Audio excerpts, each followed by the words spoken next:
Hello everyone, मैं शिवी एक बार फिर से आप सभी का हमारे यूट्यूब चैनल पर आप सभी का स्वागत करती हूँ। जैसे कि आप जान रहे हैं कि मैंने अपनी टेलीग्राम चैनल पे फ्री क्लासेस स्टार्ट कर दी हैं, जिसमें मैं आप लोग को प्रतिदिन रात्रि 9 बजे आप लोग को एक वीडियो देती हूँ, जिसका मॉर्निंग में आपको 12 बजे टेस्ट दिया जाता है हमारे टेलीग्राम पे। और रही बात हमारे टेलीग्राम से, अगर आप जुड़ना चाहते हैं तो इसी वीडियो के डिस्क्रिप्शन में हमारे यूट्यूब का और आपके जितने भी ओल्ड चैप्टर्स छू गए हैं आपके, जैसे कि फर्स्ट चैप्टर हमने कला सौंदर्य कराया था, जिसके 3 पार्ट बना के आप लोग को क्विज कराई गई थी। साथ साथ आपका 12 बजे मॉर्निंग मतलब फ्रेश क्विज कराई जाती है। देन इवनिंग 6:30 आपकी रिवीजन कराया जाता है। उसी प्रकार से आज हम सेकेंड चैप्टर का सेकेंड पार्ट पढ़ेंगे। और स्टार्ट करने से पहले आप सभी को एक कोटेशन दी हुई है स्क्रीन पर, वो पढ़ लीजिए कि निंदा से घबराकर अपने लक्ष्य को ना छोड़ें, क्योंकि लक्ष्य मिलते ही निंदा करने वाले की राय बदल जाती है। ये सत्य है कि अगर आप कुछ बने हुए हैं तो सामने वाला आपकी बुराई नहीं कर सकता, पर अगर आप कुछ भी हासिल नहीं करते हैं तो 75 लोग होते हैं बोलने के लिए। जैसे कि आप सभी जान रहे हैं कि हमारे बारे में कई लोग कई ग्रुपों में फालतू की बातें कर रहे हैं, पर हमें उनसे कोई फ़र्क नहीं पड़ता।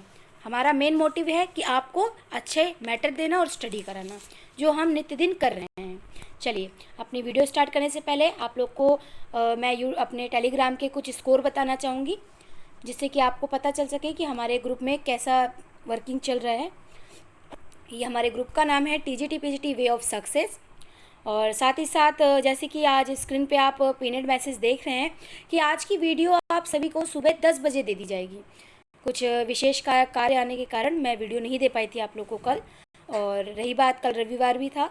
आज सोमवार को आपको लगभग थोड़ी ही देर में आपको ये वीडियो मिल जाएगी, जिसमें आपको दृश्य कला के मूलाधार पार्ट 2 की वीडियो दी जाएगी, जिसमें कुछ क्वेश्चंस आप लोग को कराए जाएंगे। और आज ये सेकंड चैप्टर आपका कंप्लीट करा दिया जाएगा और नेक्स्ट थर्ड चैप्टर आपको स्टार्ट कराया जाएगा माध्यम एवं तकनीक, जो कि प्राविधिक कला के लिए बहुत इंपॉर्टेंट पार्ट है। इससे रिलेटेड लगभग 100 से ज़्यादा क्वेश्चन आपको दिए जाएंगे। मान के चलिए लगभग 150 क्वेश्चन हैं, जिनको सारे ही इंपॉर्टेंट क्वेश्चन है और सारे ही हर एक ग्रेड में, जैसे कि ILT, TGT, PGT, KVS, NVS और UGC नेट GRF के लिए बहुत इंपॉर्टेंट रहेगी। अब हम आपको अपने कल के ग्रुप में जो भी स्कोर आ गए थे उनके नाम बताएंगे। जो हमारे देखिए, सबसे पहले हैं अनूप सिंह जी, जिन्होंने 49 नंबर से क्रॉस किया है अपना टेस्ट 3 मिनट्स 56 सेकेंड्स में। नेक्स्ट है अखिलेश यादव जी, 49 नंबर इनके भी हैं, बट इन्होंने 1 मिनट ज़्यादा क्वेश्चन को दिए, 4 मिनट 24 सेकेंड। और थर्ड है हमारे पटेल जी, जिन्होंने 2 मिनट में 47 क्वेश्चंस के आंसर दिए हैं। पटेल जी ने काफ़ी कम समय लगाया है, बस थोड़ी सी तैयारी और करिए ताकि आप फर्स्ट रैंक ला सकें। और आगे देखिए, संदीप जी हैं 47 से, GS जी हैं 45 से, मंजू जी हैं 43 से, विकास जी हैं 43 और चंद्रपाल जी हैं 43, ममता जी हैं 40 नंबर, रेखा जी हैं 39 नंबर से, आरती जी हैं 37 नंबर से, अलका कुमारी जी हैं 36 नंबर से और गुमनाम रंगरेज 35 नंबर से। देखिए, जैसे कि आप देख रहे हैं स्क्रीन पे कि मैंने 30 टॉप के नाम बताए हैं। अब आप लोग को उनके आगे के नेम बता देती हूँ। गुड़िया जी हैं 35 नंबर से क्रॉस किया है, रेणुपाल जी 35 नंबर से, SK कुमार आनंद जी ने 35 और प्रतिभा जी ने 33 और आदित्य जी ने 31, जयप्रकाश ने 28 और नजनीन अख्तर इन्होंने 28 नंबर से। ये हमारे 20 टॉपर्स हैं, जिन्होंने इतने मार्क्स ला के अपने को वर्किंग दी है, हमें एक्सप्लेन किया। अब इसके बाद मैं आपको बता देती हूँ कि जैसे कि आप हमारे ग्रुप से जुड़ते हैं तो इसमें बिल्कुल फ्री क्लासेस दी जा रही हैं आपको। रेगुलर एक वीडियो दी जा रही है यूट्यूब पे, और उसी यूट्यूब में जितनी भी 50 क्वेश्चंस दिए जाएंगे उनका अभ्यास आपको हमारे टेलीग्राम पे कराया जाएगा रोज़ाना। तो जल्द से जल्द जुड़ें, ज़्यादा भी मैटर नहीं हुआ है, सिर्फ आपका 1 चैप्टर कंप्लीट कराया गया है और सेकेंड चैप्टर का 1 पार्ट कराया गया है। ओके, चलिए स्टार्ट करते हैं हम अपने क्वेश्चन आंसर्स की सीरीज, जिसमें 50 क्वेश्चन मैं करा चुकी हूँ और 50 नंबर 1 क्वेश्चन आपकी स्क्रीन पे है। पहला क्वेश्चन है, एकता का उद्देश्य है। एकता मीन्स एक साथ जुट रहना, तो इसकी मुख्य विशेषता क्या होती है? संयोजन के बिखराव से बचाना। मतलब संयोजन मतलब जो आप जैसे योजना होती है, किसी को जोड़ रहे हैं, एकता। पर एकता का मतलब क्या होता है? जो बिखरे लोग हैं उनको एकत्रित करना, एक ग्रुप में क्रिएट करना। ठीक है, आगे देखिए। नेक्स्ट क्वेश्चन है कि सहयोग कितने प्रकार का होता है? तो 2 प्रकार का होता है। और संतुलन प्रदान करता है स्थिरता। अगर आप एकजुट बन के कार्य करते हैं तो आपके माइंड में स्थिरता रहेगी, आप उस चीज़ को लेवल, जैसे कि संतुलन, संतुलन बोला है, आप अगर अपने माइंड में आपने सोच रखा है कि मुझे सिर्फ ये टारगेट करना है, रेगुलर जो क्विज़ वीडियो दी जा रही है उसको प्रिपेयर करना है और देन क्विज़ करनी है प्रॉपर टाइम पे, तो आपके माइंड में एक स्थिरता बनी रहेगी कि हाँ मुझे ये वर्क इस टाइम करना है। तो संतुलन का ये एकमात्र माध्यम है यही, कि आप अपने मन को स्थिर रखे हुए हैं कि मुझे इस टाइम पे अवेलेबल होना है, अपनी क्विज़ करनी है, अपना मैटर तैयार करना है। आगे देखिए, वर्ण संतुलन का अर्थ क्या होता है। वर्ण मीन्स रंगों से वर्णन किया गया है, तो चित्र में सुव्यवस्थित रंग योजना। अब देखिए, वर्ण संतुलन मतलब अगर आप स्किन कलर लगा रहे हैं तो जेन्युइन आपको पता है कि स्किन कलर आपका फेस पे लगता है, और अगर आप ग्रीन कलर लगा रहे हैं तो जेन्युइन आपको पता है कि वो ट्री पे ही ग्रीन कलर लगता है, हम ट्री पर पिंक कलर नहीं लगा पाएंगे। तो ये वर्ण संतुलन होता है। जब तक आप पिक्चर के अकॉर्डिंग उसमें रंग नहीं भरेंगे तब तक वह जो चित्र है वो पूर्ण रूप से संपूर्ण नहीं होगा। चलिए आगे देखते हैं। सामंजस्य का तात्पर्य है तो निर्थक तत्वों का ना होना।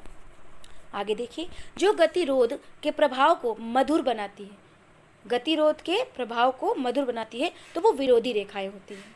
नेक्स्ट देखिए, कलाकार सामंजस्य उत्पन्न कर सकता है तो वो रेखाओं से भी कर सकता है, रूपों से भी कर सकता है और रंगों द्वारा भी। जो एक कलाकार है जो अपने कार्य क्षेत्र में, जिसे हम अंतराल कहते हैं, अगर वह अपने कार्य क्षेत्र में वर्किंग कर रहा है और उसे अपने चित्र को पूर्ण रूप से संपूर्ण बनाना है तो उसमें क्या क्या वो प्रवृत्ति करेगा, वो रेखा द्वारा कर सकता है, रंगों द्वारा भी कर सकता है और रूपों द्वारा भी कर सकता है। चलिए आगे देखिए, प्रभाविता के अंतर्गत आता है तो किसी एक वस्तु को सर्वाधिक महत्व देना। प्रभाविता मतलब जैसे कि आप फिल्म वगैरह देखते हैं तो उसमें प्रभाविता का नियम क्या होता है, हीरो हीरोइन उन पे ज़्यादा फोकस किया जाता है, या विलेन, ये तीन ऐसे पार्ट होते हैं जिन पे बहुत ज़्यादा फोकस। तो यहाँ पे भी उसी का बिल्कुल जस्ट अपोजिट बता रहे हैं, विवरण कर रहे हैं कि प्रभाविता कैसे अंतर्गत कर सकते हैं। तो किसी वस्तु को सर्वाधिक में देना, किसी एक चीज़ पर इतना फोकस करना कि उस पूर्ण चित्र का पूरा जो विस्तार है वो एक चित्र बता दे। अब मान लीजिए हमारी एक अजंता की गुफा में एक 16 रंग संख्या में एक चित्र है, मणासन राजकुमारी। तो मणासन राजकुमारी में क्या सीन क्रिएट किया गया है कि जो राजकुमारी है वो मरने की अवस्था में कुर्सी पे बैठी हुई है, वियोग हो गया है, ठीक है उन्हें, तो उनके फेस पे जो भाव दिख रहा है वो करुण रस दिख रहा है, ठीक है। तो यही चीज़ एक्सप्लेन कर रहा है कि अगर हम मरणासन राजकुमारी को वो फीलिंग नहीं देते, उनके फेस पे वो परिवर्तन नहीं लाते, तो हमारा जो प्रभाविता का जो एक फोकस है वो नहीं हो पाता। हमारा सारा फोकस क्या है कि उन पर है। जैसे कि गुफा संख्या 1 में आप देख ले, बोधिसत्व पाणि जी हैं, तो उनमें एक्सप्लेन किया गया है कि उन्होंने कमल हाथ में लिया हुआ है, नीले कलर का ही कमल है और नीले कलर का ही उनकी पेंटिंग बनाई गई है और त्रिभंग मुद्रा में की गई है। अब हमें कैसे पता चला, इमेज देखकर उनकी, जब तक उनका प्रभाव देख के उनकी जो आंखें वो झुकी हुई हैं और झुकी हुई ऐसी दिखा रही हैं जैसे कि वो संसार का जो वियोग है उसको देख रहे हैं, वो इस तरह से प्रतीत हो रहा है, ठीक है। तो इसी प्रकार से ये एक्सप्लेनेशन ही हमें प्रभाव दिखाता है हर एक चीज़ का, ठीक है। चलिए आगे देखिए, प्रभाविता का उद्देश्य क्या होता है कि एक रसता को समाप्त कर चित्र में आकर्षण पैदा करना। प्रभाविता मतलब अगर हमने एक चित्र स्टार्ट कर रहे हैं तो उसको पूर्ण करें, उसमें भाव, रूप, रेखा, रंग, तान, पोत, ये सारे फीचर्स उसमें डाल सकें, तब उसमें प्रभाव हम पूरा फोकस कर पाएंगे। चलिए आगे देखिए वीडियो को। प्रभाविता के तत्व को पहचानिए। अब देखिए, इसमें बोला है कि जो मेन तत्व है प्रभाव कैसे डाल सकते हैं, तो साधारणीकरण, जितना भी आप सिंपल वर्किंग करेंगे उतना ही उस पर प्रभाव ज़्यादा पड़ता है, अच्छा प्रभाव पड़ता है, ये मुख्य तत्व है। इसमें हालांकि 3 ऑप्शन और भी हैं, जैसे कि रेखा भार, क्षेत्रगत नियम या प्रसारण, ठीक है। चलिए आगे बढ़ते हैं 61 क्वेश्चन नंबर पे, कि प्रभाविता के लिए चित्र सतह पर आकर्षण केंद्र स्थापित करने हेतु कौन सी विधि उचित है। एक बार फिर से बोल रही हूँ मैं क्वेश्चन को, कि प्रभाविता के, ये नेट में आ चुका है क्वेश्चन, प्रभाविता के लिए चित्र सतह पर अगर हम इम्प्रेशन क्रिएट करना चाहते हैं अपनी पेंटिंग में, तो जो सतह है मीन्स जो बेस है उसको आकर्षण कैसे कर सकते हैं, अपनी ओर कैसे केंद्रित कर सकते हैं, तो स्वर्णिम आयत सिद्धांतों से। सिद्धांत की इंग्लिश होती है प्रिंसिपल, ठीक है। जैसे कि आप स्वर्णिम आयत करते हैं तो उनको मतलब एक अच्छा एक्सप्लेनेशन देकर आप प्रभाव कर सकते हैं, उनमें सुंदर रंग भर के, अच्छा रूप देकर, अच्छा रंग भर के, इस तरीके से आप अपने तरफ आकर्षित कर सकते हैं। चलिए आगे देखिए, रिदम का अर्थ क्या होता है। रिदम मीन्स सिंपल हिंदी होती है लय, मतलब वेविंग, ठीक है। आगे देखिए, गति कितने प्रकार की होती है? गति टोटल 3 प्रकार की होती है। लहरदार गति से कौन सा भाव उत्पन्न होता है? तो लहरदार अगर हम करते हैं तो वो जेन्युइन है। आप देखिए स्क्रीन पे मैं एक इमेज बना रही हूँ, लहरदार स्केचिंग कर रही हूँ, जैसे कि मान लीजिए इस तरीके से, ठीक है। तो इसमें क्या है? इसमें लचीलापन है, लयात्मकता है और कोमलता है, कि मतलब बहुत ही ईजी वे में इसमें क्रिएट कर दिया है। तो ये सारे ही नियम उपयुक्त हैं, उत्पन्न कर सकते हैं हम लहरता गति में, तो उपयुक्त सभी। नेक्स्ट देखिए, कोणीय गति से भाव प्रकट होता है। तो कोणीय, अगर हम कोणीय तरीके से बनाएंगे तो उसमें तनाव उत्पन्न होता है, ठीक है। नेक्स्ट देखिए, सरल गति से क्या प्रभाव उत्पन्न होता है? तो सरल गति से एक रसता प्राप्त होती है। सरल मीन्स एक मोटिव प्राप्त होता है, सिंपल वे, ठीक है। नेक्स्ट देखिए, लयात्मक रेखा कैसी होती है? तो वृत्त स्टाइल में होती है लयात्मक रेखा। नेक्स्ट देखिए, प्रमाण का आश्रय है। तो प्रमाण मीन्स होता है सही अनुपात।